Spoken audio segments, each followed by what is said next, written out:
여러분, 문재인 정부의 탈원전 정책은 참 끝이 없다, 이런 생각이 들어요. 윤순진 탄소중립위원회 민간위원장이 쉽게 말하면 2050년까지 탄소 중립을 위한 시나리오를 발표를 했어요. 이게 탄소중립위원회라는 것은 대통령 직속위원회잖아요. 여기서 발표했다는 것은 결국 대통령의 의지다, 이렇게 봐야 되거든요. 그런데 그 탄소 중립 시나리오가 솔직히 황당합니다. 황당해요. 이거 한번 보세요, 여러분.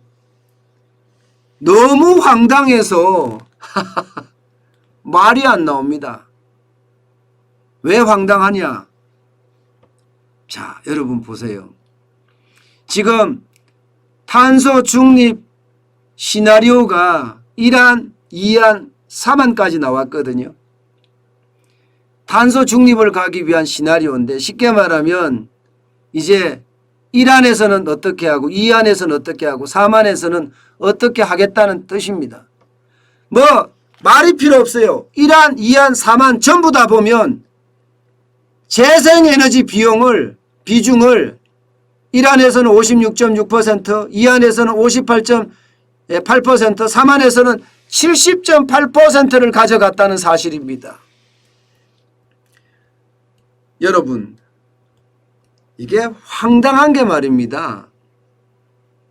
만약에 지금 4만을 선택한다, 그러면 재생에너지가 70.8%가 우리 이제 에너지 발전 비중에 포함이 된다고 쳐요. 그때 되면 원자력은 6.1%까지 떨어지거든요. 그러면요, 전 국토에 지금 단순하게 계산해 봐도 말입니다. 단순하게 계산해 봐도 전 국토의 6%가 태양광으로 덮여야 돼. 전 국토의 6%가.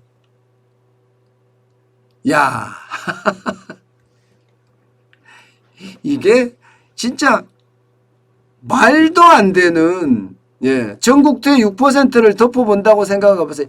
6%는 여러분 적지 않은 숫자입니다. 적지 않은 숫자. 그것을 태양광으로 다 덮는다? 물론 제가 70%라는 어떤 70.8%라는 시나리오로 갔을 때 그렇게 이야기한 건데 이게 너무나 황당하잖아요. 너무나 황당하잖아요. 게다가 말입니다. 여기 한번 보세요. 무탄소 신전원이라고 되어 있습니다. 무탄소 신전원. 이게 4만에서는 21.4%까지 가져가겠다는 거예요. 그러면 무탄소 신전원이 뭐냐? 여러분, 무탄소 신전원이라는 건 뭐 그런 거예요. 암모니아를 가지고 전력을 개발하는 거 말입니다. 암모니아. 옛날에 우리 시골에 가면요, 소똥이라든가 또 사람 똥도 마찬가지 이렇게 모아서 거기다 썩힙니다. 그러면 거기서 가스가 나오거든요. 그 가스를 가지고 실제로 이게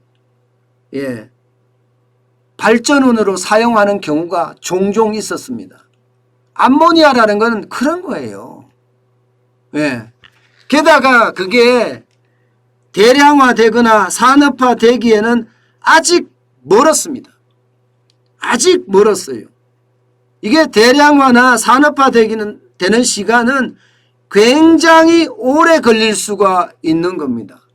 그런데 이런 것까지도 지금 21.4%까지 집어넣었습니다. 2050년에는 그렇게 된다는 거예요. 아니, 나오지도 않은 기술을 가지고 이렇게 넣었다. 이게 도대체 말이 돼요? 이게 꿈이지 희망 고문이지 이게 무슨 에너지 중립 시나리오예요. 원전은 이미 여러분, 유럽에서는요, 그린 에너지 반열로 계속 하고 있어요. 아마 유럽에서는 원전 자체를 그린 에너지로 지정할 가능성이 굉장히 높습니다. 쉽게 말하면 탄소 배출이 적다는 거예요. 굉장히 적다는 거예요. 그래서 유럽은 오히려 원자력을 더 키워가는 모양새예요. 그런데 우리는 원자력을 죽이는 모양새입니다. 석탄도 제로로 간다는 거예요. 제로로. LNG도 제로로 간다는 거예요. 여러분, 이게 도대체 꿈을 그려놓은 거지 이게 실현 가능한 시나리오입니까? 저는 실현 가능한 시나리오라고 생각을 안 해요. 이런 걸 정책이라고 내놓는다는 자체가,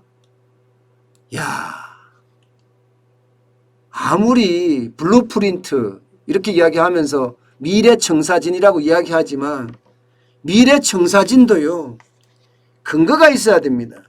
그리고 우리 경제를 전체를 본 다음에 합리적 타당성이 있어야 돼요. 무조건적으로 이렇게 끌고 간다고 되는 문제가 아니라는 뜻입니다. 그런데도 불구하고 문재인 정부는 그냥 밀어붙인다는 사실이 어쩌면 솔직히 좀 무서워요. 게다가 말입니다. 게다가 제가 더 놀라는 상황은 그런 게 있어요. 이 그래프를 보면 저게 가능한 시나리오겠느냐, 저는 이런 생각을 해보거든요. 여러분, 2018년 기준으로 우리가 온실가스 배출량이 7,276만 톤인가요? 7,276만 톤. 이것을 2050년에는 4만 기준으로 보면 0으로 갖고 가겠다는 거예요. 2050년이면 지금으로부터 30년 후에요. 30년 후에 탄소 배출량을 0으로 가져갈 수 있을까요? 아니, 이안을 보더라고요. 187만 톤이에요. 가져갈 수 있을까요? 이란이에요. 254만 톤이에요. 가져갈 수 있을까요? 이렇게 가져가려고 그러면 원시 시대로 다시 돌아가는 수밖에 없어요. 그때까지 기술 개발들이 그렇게 엄청나게 되는 것도 아니니까요. 그렇다면 결국 원자력을 더 강화시켜서 탄소 배출량을 제로로 간다. 이것은 합리적 타당성도 있고 이해가 되는 문제예요. 그런데 원자력은 완전히 팽개치고 이렇게 가겠다는 그 발상 자체가 희망을 정책화한 거다. 저는 그렇게밖에 말씀을 못 드리겠습니다. 이런 걸 보면요, 정부를 믿지 못하는 그런 상황이 자꾸 되는 이유가 그런 거예요. 이게 합리적 타당성이라고 뭔가 근거가 있고 또 그 근거를 우리가 믿을 수 있다. 이러면 박수를 보내고 환영을 하죠. 그러나 이게 너무 꿈 같은 얘기고 희망만 쫙 나열해놨다는 그런 생각이 들면 이게 우리 미래 세대를 위한 비전이라고, 미래 청사진이라고 이야기할 수 있을까요? 저는 그런 게 너무나 안타까워요. 너무 관념에 빠져 있다. 현실에 대한 어떤 반영은 전혀 없이 관념론에 빠져 있다. 이념 속에 빠져 있다. 저는 이런 생각밖에 못 하겠습니다. 참 안타깝고 참 불쌍합니다.